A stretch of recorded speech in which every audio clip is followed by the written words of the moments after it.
Pour mieux s'immerger dans la réalité politique, sécuritaire, économique et sociale d'Israël, connectez-vous chaque matin sur Studio Kalita.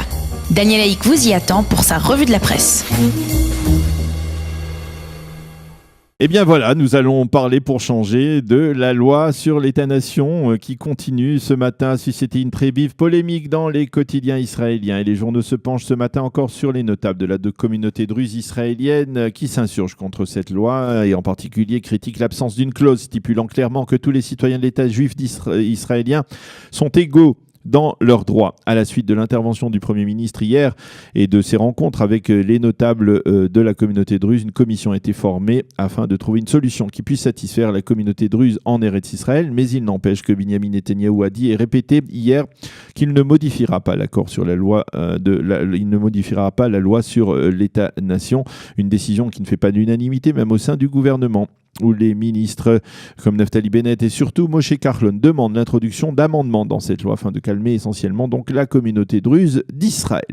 Les journaux reviennent, photo à la pluie, sur Ahed Tamimi qui a été libéré hier de prison, hier matin, après avoir purgé une peine de détention de 8 mois. À sa sortie de prison, elle a remercié toutes les personnes qui l'avaient salué et l'avaient encouragé, mais elle a aussi déclaré, lors d'une conférence de presse qu'elle a donnée hier, que la loi sur l'État-nation était une loi raciste et d'apartheid. Alors bien entendu, si Ahed Tamimi a dit cela, qui sommes-nous pour dire le contraire? Et d'ailleurs, ce matin, le Israël Hayom écrit que Tamimi, je cite, est le visage marquant des opposants à la loi sur l'État-nation. Il convient également de souligner que Mahmoud Abbas a réservé à Tamimi un accueil royal à la Moukata hier à Ramallah.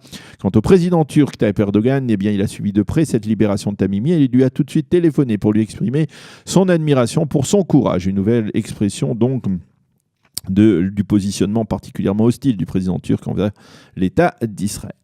L'ensemble des sites d'information souligne que l'État a pris le contrôle hier après-midi du bateau qui se dirigeait vers le littoral de Gaza dans le seul et unique but de forcer le blocus imposé sur place par les forces de sécurité israéliennes. Les forces de la marine israélienne qui ont arraisonné ce bateau en provenance d'Europe lui ont signifié qu'il venait de transgresser la loi en pénétrant dans les eaux territoriales et les forces de la marine ont expliqué aux militants d'extrême gauche à bord de ce bateau que s'ils souhaitaient venir en aide aux habitants de Gaza, ils pouvaient tout simplement déposer des denrées alimentaires ou des vêtements au port d'Ashdod et de là Israël se chargera de les faire parvenir à la bande de Gaza. Le Israël Hayom consacre une partie de sa manchette ce matin à un scoop de son correspondant politique, Ariel Kahana, qui a révélé que l'organisation de juristes israéliens Shurat Adin a déposé aux États-Unis un recours visant à geler une somme d'$1 milliard qui se trouve actuellement dans une banque européenne. Motif, cette banque profite de l'argent iranien qui est utilisé pour développer le terrorisme, un argent iranien donc qui sert au développement du terrorisme. Nous ne laisserons pas le moindre répit à l'Iran tant qu'elle n'aura pas endossé sa responsabilité dans les actes terroristes, ont affirmé les responsables de Shurat Adin. Et en marge, Ariel Kahana, toujours lui, révèle également ce matin dans le Israël Hayom que le Congrès américain a l'intention d'initier une réduction sensible des budgets de l'UNRWA. Et ce, après que l'administration Trump ait préparé un rapport qui est apparemment pour l'instant secret et qui indiquerait qu'il n'y aurait pas à travers le monde quelques 5,2 millions de réfugiés palestiniens, comme on le pensait jusqu'à présent, en tout cas selon justement les données de l'UNRWA, mais seulement 40 000 si l'on considère que les seuls véritables réfugiés palestiniens sont ceux qui ont dû quitter leur maison en 1948. Le Israël Hayom rappelle que les Palestiniens sont les seuls réfugiés au monde dont les enfants, petits-enfants et aujourd'hui arrière-petits-enfants sont aussi considérés comme des réfugiés. Donc le Congrès entend mettre fin à cette saga en accordant des budgets à l'UNRWA uniquement en fonction du nombre de réfugiés qui physiquement ont dû quitter leur terre ou leur maison en 1948. Le Maariv, lui, se fait l'écho d'un développement important en Arabie Saoudite qui pourrait avoir de sérieuses répercussions sur Israël et sur le conflit israélo-palestinien.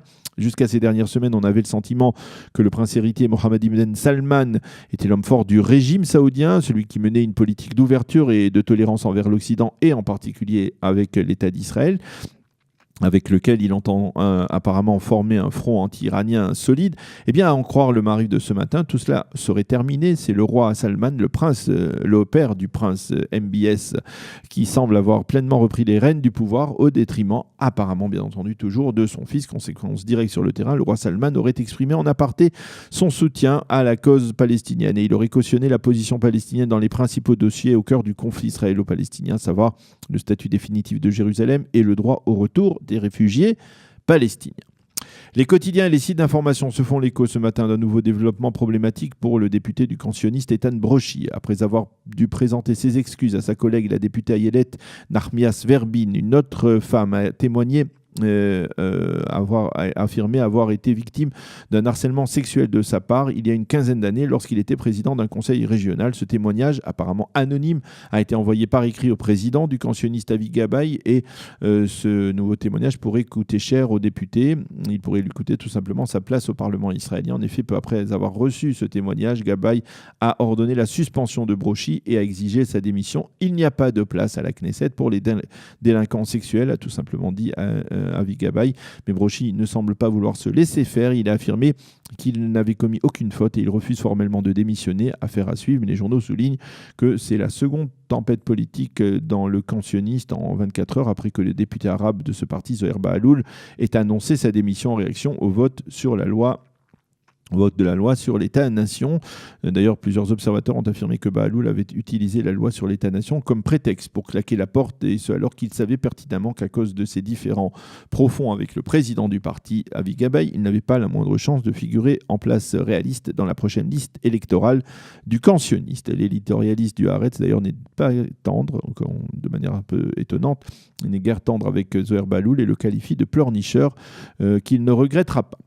Yair Cherki, le jeune correspondant de l'ex-seconde chaîne de télévision, accessoirement le fils du Ravouri, Cherki s'est fait l'écho hier dans le journal télévisé des chaînes 12 et 13 du mécontentement de soldats israéliens religieux qui ont été contraints par leurs officiers d'assister à une conférence donnée par un transgendre dans le cadre des activités éducatives et récréatives de l'armée. Après vérification, Tsahal s'est démarqué de cette conférence et a affirmé qu'il s'agissait d'une initiative personnelle et que l'armée allait préciser plus encore les démarches à entreprendre comme il le fallait dans le cadre de ce type d'activité.